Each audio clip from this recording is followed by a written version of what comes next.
আসলেই দুঃখের বিষয়, মুসলিম অধ্যুষিত দেশ, এই এরিয়াটাও আশপাশে তো সবাই মুসলমান, তাই না?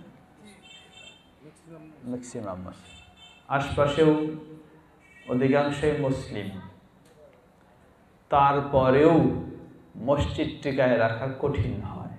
এটি দুঃখজনক বিষয় হইতে পারে না? কে বলে ঠিক না? মুসলিমদের মাঝে মসজিদ টিকায় রাখতে যদি কষ্ট হয়, তাহলে এর চেয়ে কষ্টকর কথা আর কি হতে পারে?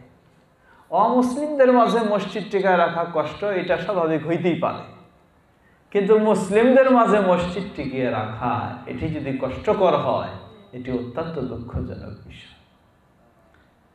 তো যাক, আমরা দোয়া করব যারা কষ্ট দিয়েছেন, বাধা দিয়েছেন, আমরা দোয়া করব আল্লাহ তাদেরকেও এই মসজিদের জন্য কবুল করে নিন। আমরা শক্ত কথা বলে কাউকে কষ্ট দিতে চাই না। আমাদের মডেল হচ্ছেন আমাদের প্রিয় নবী মুহাম্মদ সাল্লাল্লাহু আলাইহি ওয়াসাল্লাম। তিনি মানুষ হয়েছেন, জন্মলাভ করেছেন কোথায়? মক্কায়। মানুষ হয়েছেন মক্কায়। মক্কার সব মানুষেরাই ওনাকে সবচেয়ে ভালো মানুষ বলেই চিনত, কিন্তু যেদিন তিনি বললেন কুলু লা ইলাহা ইল্লাল্লাহ তুফলিহু, সেদিন থেকে তিনি খারাপ মানুষ হয়ে গেলেন। সেদিন থেকে তিনি আর ভালো মানুষ না। যত রকমের বাধা, যত রকমের ব্যথা, যত রকমের গালি, যত রকমের অপবাদ, যত রকমের প্রতিবন্ধকতা, সব চেষ্টা করলো। নবী মুহাম্মদ সাল্লাল্লাহু আলাইহি সাল্লাম কি উল্টা গালি দিয়েছিলেন? উল্টা কষ্ট দিয়েছিলেন? নবী মুহাম্মদ সাল্লাল্লাহু আলাইহি ওয়াসাল্লাম সাহায্য চেয়েছিলেন কার কাছে? দোয়া করেছিলেন কার কাছে?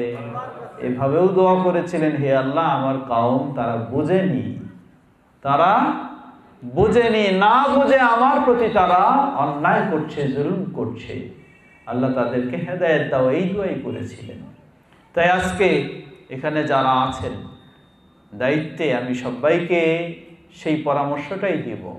আমাদের মডেল হচ্ছেন নবী মুহাম্মদ সাল্লাল্লাহু আলাইহি ওয়াসাল্লাম, অন্য কেউ নয়, অন্য কোনো পীর ফকিরের অনুসারী নই। আমরা অনুসারী হলাম নবী মুহাম্মদ সাল্লাল্লাহু আলাইহি ওয়াসাল্লাম।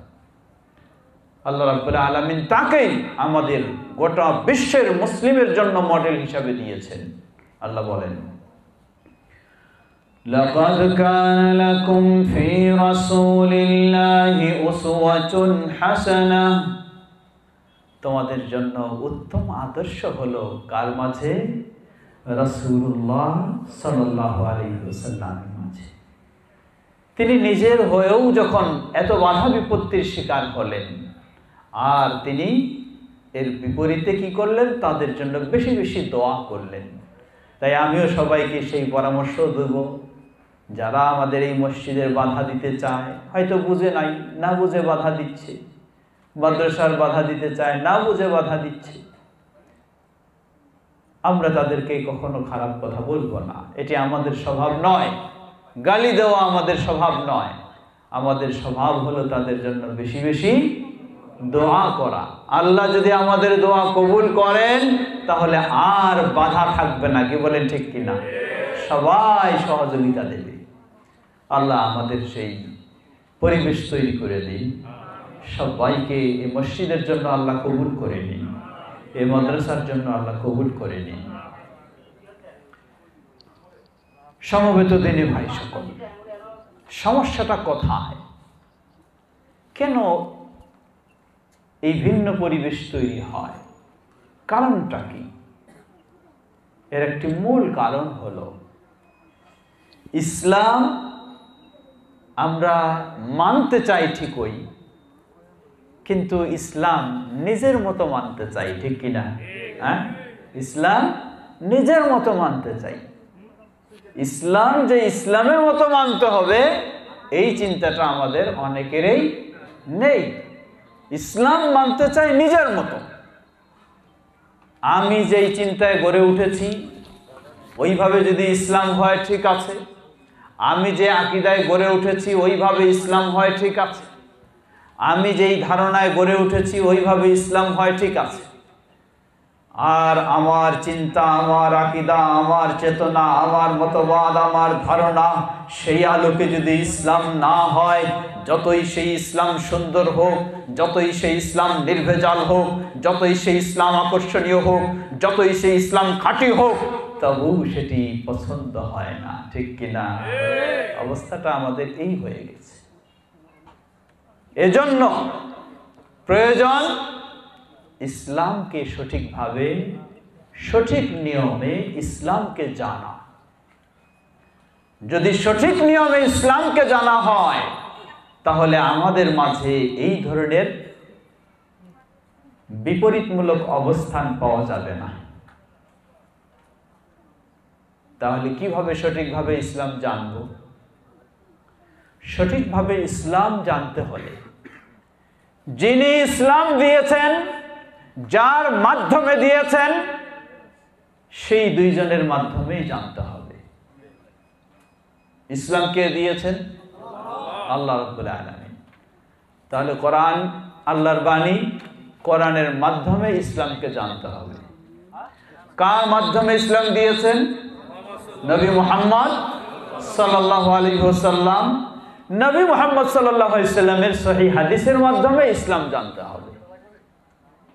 যদি এই দুই মাধ্যমে ইসলাম জানা হয়, কোরআন এবং সহিহ হাদিসের আলোকে গোটা বিশ্বে মুসলিমদের মাঝে কোনো বিভেদ খুঁজে পাওয়া যাবে না। কিন্তু সমস্যা হলো, আমি ইসলাম জানতে চাই আমার পীর সাহেবের নিয়ম অনুযায়ী, আমি ইসলাম মানতে চাই আমার বুজুর্গের তরিকা অনুযায়ী, আমি ইসলাম জানতে চাই আমার মুর্শিদের নিয়ম অনুযায়ী। তাহলে মুর্শিদের অভাব নাই, পীরের অভাব নাই, তরিকার অভাব নাই, যার ফলে কি হয়ে যায়? বিপরীতমূলক পরিস্থিতি তৈরি হয়ে যায়। সমস্যাটা হলো এই জায়গায়। সুতরাং এই সমস্যা থেকে আমাদেরকে বের হয়ে আসতে হবে। এটাই হচ্ছে আহলুল হাদিসদের দাওয়াত। বলুন আলহামদুলিল্লাহ। আহলুল হাদিসদের কোনো ভিন্ন চিন্তা নয়, আহলুল হাদিসদের কোনো ভিন্ন দাওয়াত নয়। আহলুল হাদিসদের দাওয়াত হলো এটাই, আসুন ইসলাম মানি আল্লাহর বাণী আল কোরআনের মাধ্যমে, ইসলাম মানি আল্লাহর নবী মুহাম্মদ সাল্লাল্লাহু আলাইহি ওয়াসাল্লামের সহিহ হাদিসের মাধ্যমে। এটাই আহলুল হাদিসদের দাওয়াত। আর এই কথাই প্রিয় নবী মুহাম্মদ সাল্লাল্লাহু আলাইহি ওয়াসাল্লাম তার বিদায় হজ্জে মুসলিম উম্মার জন্য বলে গেছেন। তিনি বলেছেন, তারাকতু ফীকুম আমরাইন লাম তাযিল্লু মা তামাসসাকতুম বিহিমা কিতাবাল্লাহি ওয়া সুন্নতি। রেখে যাচ্ছি তোমাদের মাঝে মাত্র দুটি জিনিস। কয়টি জিনিস? কয়টি? একটি হলো নকশবন্দিয়া আর একটি মুজাদ্দিদিয়া। হ্যাঁ, তাহলে একটি হলো কাদেরিয়া আর একটি হলো সাবেরিয়া। হ্যাঁ, তাহলে একটি হলো চিস্তিয়া আর একটি হলো সরারদিয়া। লা হাওলা ওয়ালা কুওয়াতা ইল্লা বিল্লাহ। কিন্তু আজকে মারামারি কি নিয়ে? মারামারি এগুলি নিয়ে। কারণ আসল জায়গায় নাই, আসল জায়গায় যেতে পারিনি, এজন্যই মারামারি। যদি আসল জায়গায় যেতে পারতাম তাহলে মারামারির কোনো বিষয় ছিল না। মুসলিম মুসলিম কি ভাই ভাই হতো, ভাই ভাই থাকতো। কিন্তু আসল জায়গায় না থাকার কারণে মুসলিম মুসলিম ভাই ভাই নাই, মুসলিম মুসলিম ঠাই ঠাই হয়ে গেছে। একজন আরেকজনের শত্রু, বন্ধু নয়। অথচ ইসলাম একজন আরেকজনের বন্ধু বানাই দিয়েছে, আর আমরা আজকে অন্য হয়ে গেছি। আল্লাহ রাসূল সাল্লাল্লাহু আলাইহি ওয়াসাল্লাম বললেন, জেনে রাখো তোমাদের মাঝে রেখে গেলাম মাত্র দুটি জিনিস, যতক্ষণ পর্যন্ত এই দুটি জিনিসকে আঁকড়ে ধরবে কখনো পথভ্রষ্ট হবে না। একটি হলো কিতাবুল্লাহ, আল্লাহর কিতাব আল কোরআনুল কারীম, অপরটি হলো নবী মুহাম্মদ সাল্লাল্লাহু আলাইহি ওয়াসাল্লামের সুন্নাহ বা হাদিস। লিল্লাহি তাকবীর, লিল্লাহি তাকবীর। আজকে যদি গোটা বিশ্বের মুসলিমেরা ইউরোপ, আফ্রিকা, আমেরিকা, এশিয়া, যেখানেই হোক না কেন, মুসলিম মানেই যদি বলে ইসলাম মানব কোরআন এবং হাদিসের আলোকে, আফ্রিকার মুসলিমেরা বলবে ইসলাম মানে কোরআন এবং হাদিসের আলোকে, এশিয়ার মুসলিমেরা বলবে ইসলাম মানেই হলো কোরআন এবং হাদিসে, ইউরোপের মুসলিমেরা বলবে ইসলাম মানেই হলো কোরআন এবং হাদিসের আলোকে, আমেরিকার মুসলিমেরা বলবে ইসলাম মানেই হলো কোরআন এবং হাদিসের আলোকে। গোটা বিশ্বের মুসলিমদের মাঝে ঐক্য ছাড়া কোনো দ্বিমত খুঁজে পাওয়া যাবে না। কিন্তু তা নয়, পথ ভিন্ন করে নিয়েছি। আমি মানব আমার মাযহাব অনুযায়ী, আপনি মানবেন আপনার মাযহাব অনুযায়ী, উনি মানবেন ওনার মাযহাব অনুযায়ী, উনি মানবেন ওনার মাযহাব অনুযায়ী। মাযহাবের সীমাবদ্ধ থাকলেও চলতো, মাযহাবে সীমাবদ্ধ থাকলেও চলতো। ভারতবর্ষে সবচেয়ে মুসলিমরা কোন মাযহাবের বেশি? হানাফি মাযহাবের বেশি। মাযহাবে সীমাবদ্ধ থাকলেও চলতো। এই এক মাযহাবের মানুষ হাজার দলে বিভক্ত, হাজার পীরের অনুসারী, হাজার পীরের হাজার তরিকা। এক পীরের তরিকা আরেক পীরের মুরিদরা গ্রহণ করে না। আবার সবাই কয় মাযহাবের? সবাই এক মাযহাবের। দেখেন কি অবস্থাটা, আল্লাহু আকবার, কি অবস্থা। এগুলির সবগুলির কারণ হলো একটাই, মানুষ কোরআন এবং সহিহ হাদিস থেকে দূরে সরে আসছে। একটাই কারণ, কোরআন এবং সহিহ হাদিসের কাছে যখন যাবে সব ভেদাভেদ দূর হয়ে যাবে। আজকে দেখুন কেউ বলে যে আপনি আবার সহিহ হাদিস কই পাইলেন? এটাও আবার উল্টা কথা, এটাও উল্টা কথা। হাদিস বললেই হয়, সহিহ কেন বলেন? এটি লজ্জা লাগার কথা। কেউ যদি ইমাম আবু হানিফা রাহিমাহুল্লাহর অনুসারী হয় আর যদি বলে যে আপনি আবার সহিহ হাদিস কেন বলেন, এটি তার একটি মূর্খতার পরিচয় ছাড়া কিছুই নয়। কারণ স্বয়ং ইমাম আবু হানিফা রাহিমাহুল্লাহ তিনি এই নির্দেশনা দিয়েছেন স্পষ্টভাবে, বিশুদ্ধ সূত্রে ইমাম আবু হানিফা রাহিমাহুল্লাহ থেকে প্রমাণিত। তিনি বলেন, ইদা সাহহাল হাদিস ফাহুয়া মাযহাবি। যখন কোন হাদিস সহিহ বলে প্রমাণিত, ইমাম আবু হানিফা রাহিমাহুল্লাহ বলেন এটাই আমার মত পথ। বলুন আলহামদুলিল্লাহ। আজকে আহলুল হাদিসরা কি নতুন কথা বলে, না ইমাম আবু হানিফা রাহিমাহুল্লাহর কথাই বলে? ইমাম আবু হানিফা রাহিমাহুল্লাহর কথাই বলে আহলুল হাদিসেরা, নতুন কথা নয়। কিন্তু সমস্যা হলো যারা ইমাম আবু হানিফা রাহিমাহুল্লাহর অনুসারী বলে দাবি করেন, তারা ইমাম আবু হানিফার কথা মানেন না। ইমাম আবু হানিফা রাহিমাহুল্লাহর কথা মানেন না, এটাই হলো সমস্যা। মানেন নিজের মন গড়া কথা, মানেন নিজের চিন্তার কথা, মানেন নিজের পীর সাহেবের কথা, মানেন নিজের মুফতির কথা, মানেন নিজের গাউস কুতুবের কথা। যদি ইমাম আবু হানিফা রাহিমাহুল্লাহর কথাও মানতেন, তাহলে আহলুল হাদিসদের সাথে কোনো ভিন্নতা পাওয়া যেত না। একই বিষয়। ইমাম আবু হানিফা রাহিমাহুল্লাহ তিনিও সাধ্যপক্ষে কোরআন সুন্নাহ জেনে মেনে চলার চেষ্টা করেছেন, মুসলিম উম্মাহকে নির্দেশনা দিয়েছেন। হাদিস দুর্বল হলেও সেটির গুরুত্ব দেননি, সহিহ হওয়ার জন্য তিনি চেষ্টা করেছেন, জানার চেষ্টা করেছেন, মানার চেষ্টা করেছেন, অগ্রিম ঘোষণা দিয়ে গেছেন। প্রিয় ভাইরা, আল্লাহ সুবহানাহু ওয়া তাআলার কাছে দোয়া করি, আল্লাহ আমাদেরকে কোরআন এবং সুন্নাহর দিকে ফিরে আসার তৌফিক দান করুন। আমিন। আহলুল হাদিস নিয়ে অনেক বিভ্রান্তি ছড়ানো হয়। বলা হয় আহলে হাদিস বুঝেন না, আহলে হাদিস কারা? কয় আহলে হাদিস এরা তো হাদিস ছাড়া কোরআন মানে না। এরা কি মানে? আহলে হাদিস মানে হাদিসের অনুসারী, এরা কোরআন মানে না। তারপরে বলে যে বলো তো, যে কোরআন মানে না সে কি মুসলমান? এর মানে কি? এর মানে আহলে হাদিস মুসলমান নয়। লা হাওলা ওয়ালা কুওয়াতা ইল্লা বিল্লাহ। কিভাবে বোঝায় মানুষকে? দেখুন, এটি হলো তার একটি অজ্ঞতা, মূর্খতার পরিচয় ছাড়া কিছুই নয়। সে কোরআনও চিনে না, সে কোরআনও চিনে না, কোরআনও জানে না, কোরআনের পরিচয় সে জানে না। যদি কোরআনের পরিচয় জানতো তাহলে মূর্খের মতো এই কথা বলতো না। আল্লাহ রাব্বুল আলামিন কোরআনুল কারীমের অনেকগুলি নাম, বিশিষ্টপূর্ণ নাম বলেছেন। তার মধ্যে কোরআনের একটি নাম হলো কি? হাদিস। সূরা জুমার 23 নম্বর আয়াতে আল্লাহ বলেন, আল্লাহু নাযালা আহসানাল হাদিস, আল্লাহ সর্বোত্তম হাদিস নাজিল করেছেন। বলেন সুবহানাল্লাহ। সুবহানাল্লাহ। আল্লাহ সর্বোত্তম হাদিস নাজিল করেছেন। কোনটা হাদিস? কি সেটা? কোরআন। তাহলে কোরআনকে হাদিস কে বললেন? স্বয়ং আল্লাহ বললেন। এভাবে কোরআনুল কারীমকে 8 জায়গায় আল্লাহ রাব্বুল আলামিন হাদিস বলে পরিচয় দিয়েছেন। আরেকটু সহজ ভাষায় আসুন।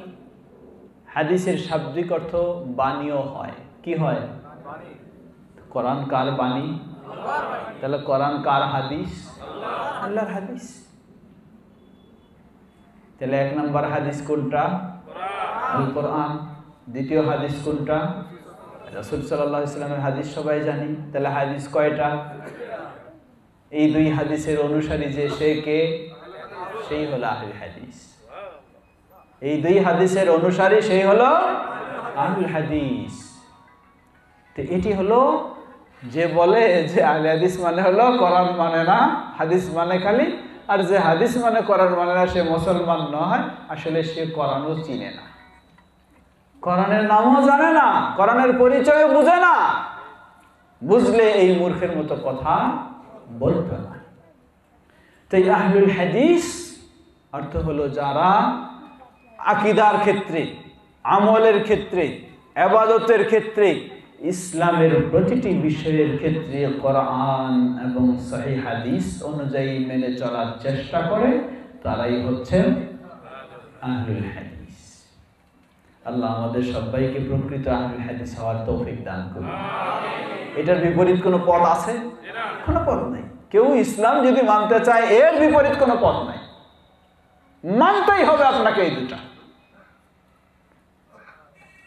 এজন্য অনেক সময় বলি আমরা, আপনি কবরের ওয়াজ শোনান খুব, তাই না? আলেম ওলামারা কবরের বয়ান শোনায় না? কবরে কি প্রশ্ন হবে সেটাও তো বয়ান শোনায়। কবরে প্রশ্ন কয়টি প্রশ্ন হবে? 3টি না 5টি? হ্যাঁ, 5টি না 6টি? কবরে প্রশ্ন হবে 4টি। 4টার সাথে আরো 2টা যোগ করতে হবে।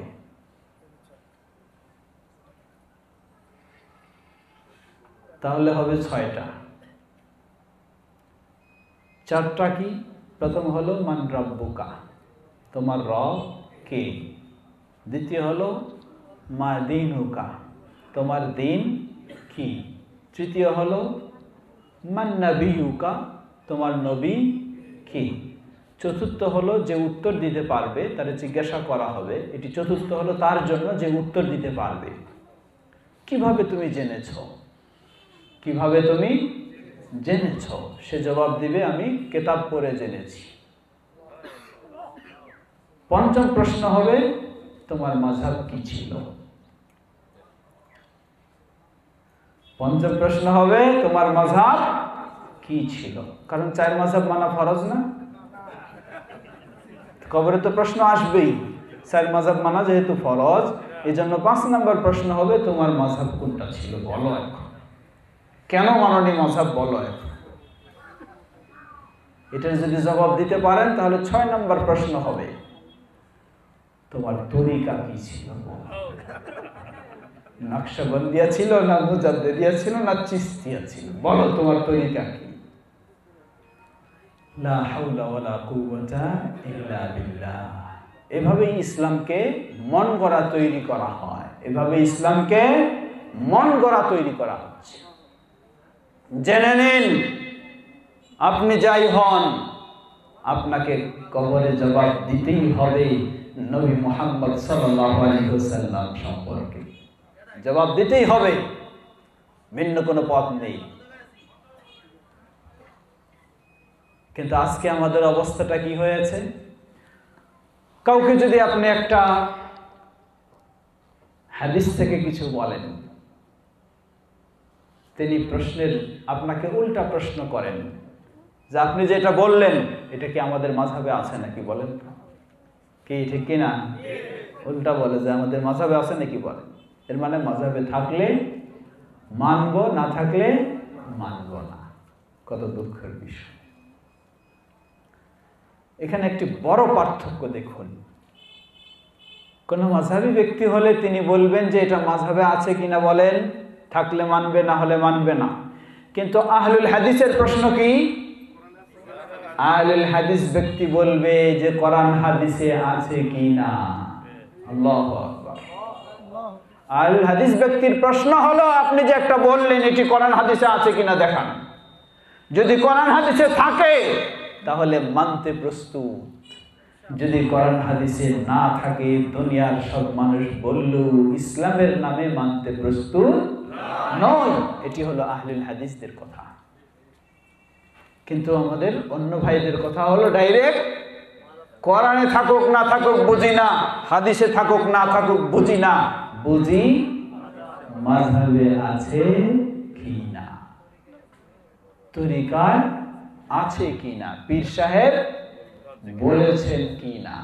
লা হাওলা ওয়ালা কুওয়াতা ইল্লা বিল্লাহ। এভাবে ইসলামকে আমরা নষ্ট করেছি। এজন্য আহলুল হাদিসদের আহ্বান, বিশেষ করে বর্তমান বিশ্বে, মুসলিম বিশ্বে আজকে ক্ষতিগ্রস্ত, সর্বত্রই মুসলিমেরা নির্যাতিত, নিষ্পেষিত, মাজলুম হিসাবে জীবনযাপন করছে অধিকাংশ ক্ষেত্রে। এর অনেক বলছিলাম যে সেই আয়াতে আল্লাহ রাব্বুল আলামিন বললেন নির্দেশ কয়টি? দুটি। প্রথম নির্দেশ হলো কার আনুগত্য? একমাত্র। কার জন্য ইবাদত? কাকে খুশি করার জন্য? কার সন্তুষ্টির জন্য? কার নির্দেশে? কার দাসত্বে? একমাত্র আল্লাহর। দ্বিতীয় হলো ওয়া আতিউর রাসূল, তোমরা অনুসরণ করো কার? রাসূল মুহাম্মদ সাল্লাল্লাহু আলাইহি ওয়াসাল্লাম। কারণ আমরা ইসলাম পেয়েছি কার মাধ্যমে? রাসূলুল্লাহ সাল্লাল্লাহু আলাইহি ওয়াসাল্লামের মাধ্যমে, ভিন্ন কারোর মাধ্যমে নয়। পরবর্তীতে আলেম সমাজ পর্যায়ক্রমে করেছেন, কিন্তু মূল ইসলাম পেয়েছি আল্লাহর পক্ষ থেকে। কার মাধ্যমে? রাসূলুল্লাহ সাল্লাল্লাহু আলাইহি ওয়াসাল্লামের মাধ্যমে।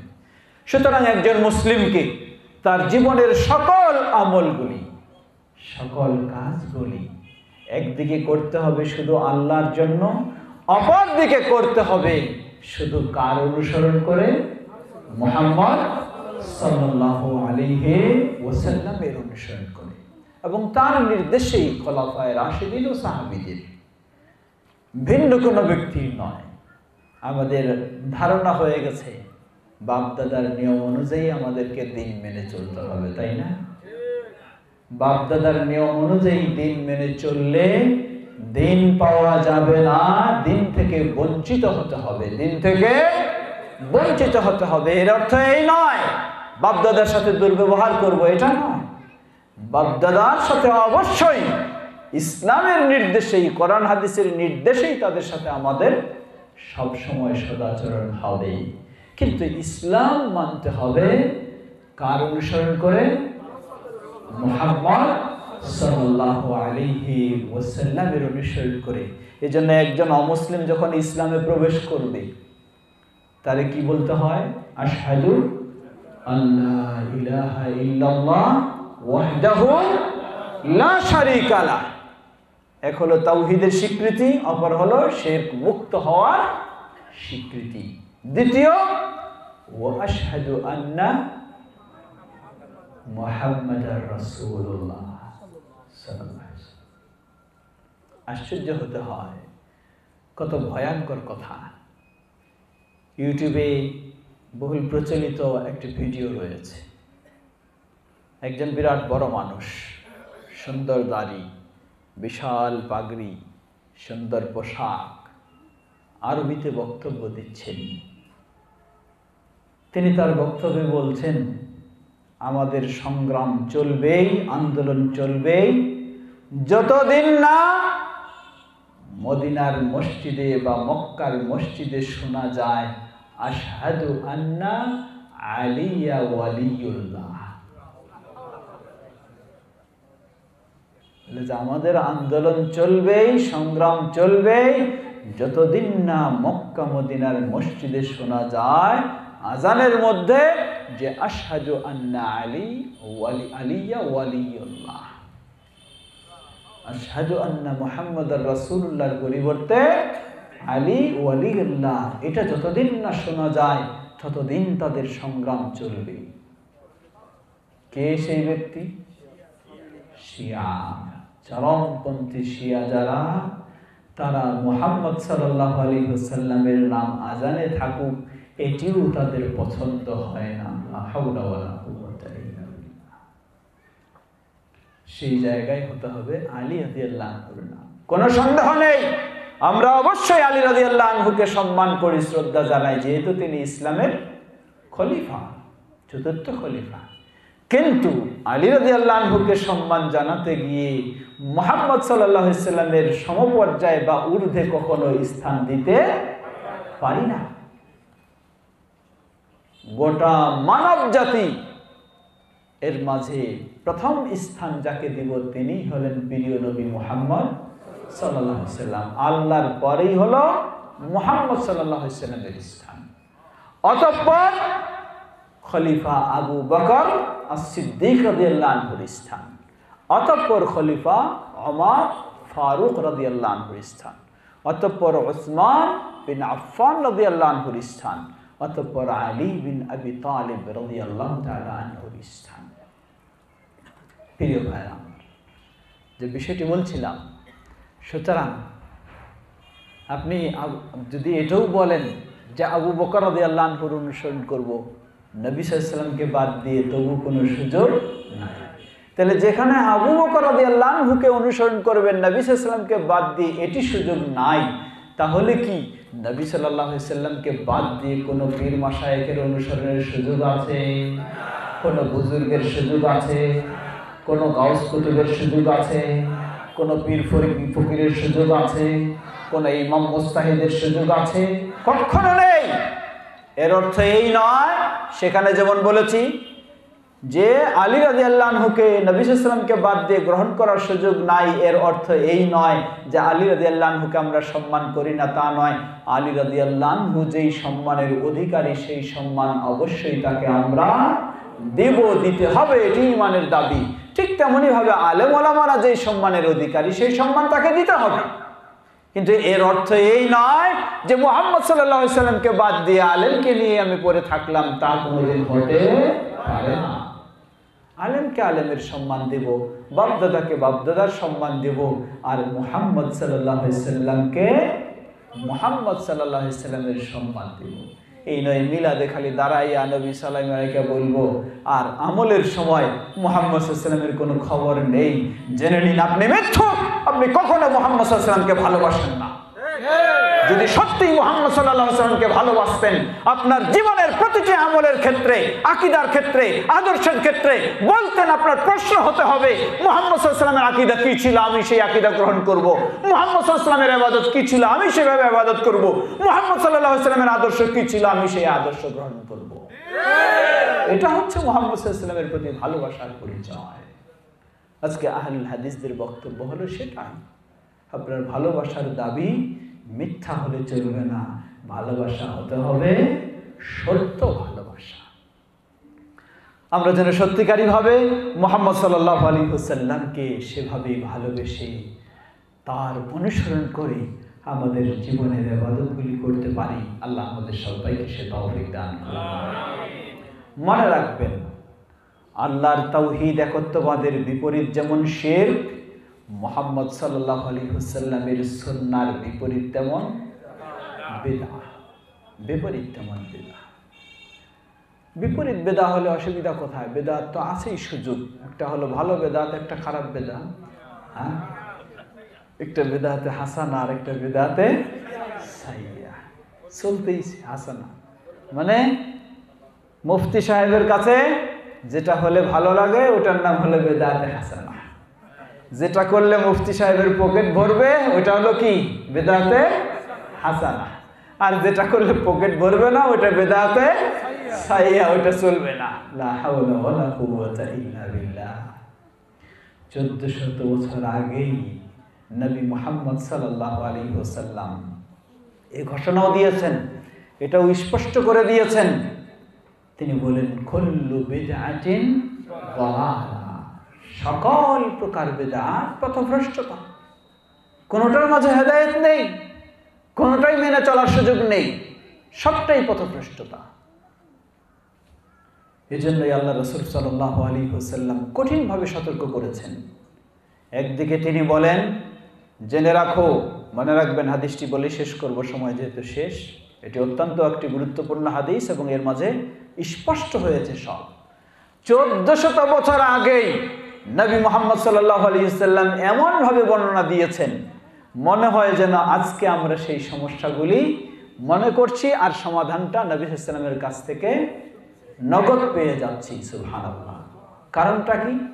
কারণটা নবী মুহাম্মদ সাল্লাল্লাহু আলাইহি ওয়াসাল্লাম তো নিজের মন থেকে বলেন নাই, সবগুলি বলেছেন কি থেকে? ওহীর মাধ্যমে বলেছেন। আর ভবিষ্যতের খবর কে জানেন? নবী সাল্লাল্লাহু আলাইহি ওয়াসাল্লাম জানেন না আল্লাহ জানেন? আল্লাহ জানেন। নবী সাল্লাল্লাহু আলাইহি ওয়াসাল্লাম ভবিষ্যতের খবর জানেন না, ভবিষ্যতের খবর জানেন আল্লাহ সুবহানাহু ওয়া তাআলা। কি আজানের সময় হয়ে গেছে? না, দেরি আছে, একটু আমাদের মাদ্রাসার ভর্তির ব্যাপারে কালেকশন করবা। আচ্ছা, কয়টায় আজান হয়? 12তে আজান। 12। আচ্ছা ঠিক আছে, প্রায় শেষ করব। জি প্রিয় ভাইরা আমার, আল্লাহ রাসূল সাল্লাল্লাহু আলাইহি ওয়াসাল্লাম বললেন, মান ইয়াইশ মিনকুম বা'দি ফাসায়ারা ইখতিলাফান কাসীরা। জেনে রাখো, আমার পরে তোমরা যারা বেঁচে থাকবে, ইসলামে ইবাদতের নামে অনেক মতভেদ দেখতে পাবে। আছে মতভেদ পেয়েছেন? হিসাব নেই মতভেদের। কি করার? ফাআলাইকুম বিসুন্নতি ওয়া সুন্নতি আল খুলাফা আর রাশিদিন আল মাহদিয়িন।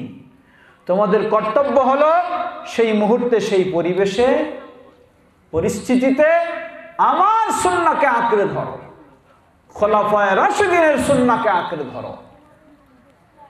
তামাসসাকু বিহা, শক্ত করে আঁকড়ে ধরো। ওয়া'আযু আলাইহা বিন নওয়াজিজ। কি শব্দ ব্যবহার করেছেন দেখুন।